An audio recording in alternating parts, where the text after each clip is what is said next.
বাংলাদেশ থেকে বিদায় করে সৎ, যোগ্য, নিরীহ, ভদ্র, শিক্ষিত, ভালো মানুষদের নেতৃত্ব আমরা বাংলাদেশে প্রতিষ্ঠা করতে চাই। আপনাদের এলাকার ধোবাউড়া এবং হালুয়াঘাটের কৃতি সন্তান মৌলানা তাজুল ইসলাম সাহেব, তিনি আপনাদের এলাকার জননন্দিত মানুষ। তার বিরুদ্ধে কেউ কোনোদিন 1 টাকার দুর্নীতির অভিযোগ করতে পারবেন না। এইরকম সৎ মানুষ যদি নির্বাচিত হয় তাহলে এমনিতেই এলাকার ভাগ্যের পরিবর্তন হবে। সরকারি বরাদ্দ লুটপাট হবে না, গম চুরি হবে না, ব্রিজ কালভার্ট নির্মাণের সময় রডের বদলে বাঁশ দেওয়া হবে না।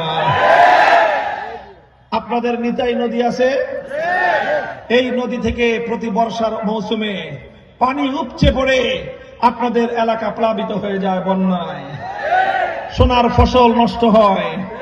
ইনশাআল্লাহ রিকশা মার্কাকে যদি আপনারা বিজয়ী করতে পারেন, 11 দলীয় নির্বাচনী ঐক্যের একজন দায়িত্বশীল হিসেবে আমি আপনাদেরকে প্রতিশ্রুতি দিয়ে যাচ্ছি, ইনশাআল্লাহ নিতাই নদীতে আমরা বাঁধ নির্মাণ করে বিস্তীর্ণ এলাকার ফসলগুলোকে রক্ষা করার ব্যবস্থা গ্রহণ করবো ইনশাআল্লাহ।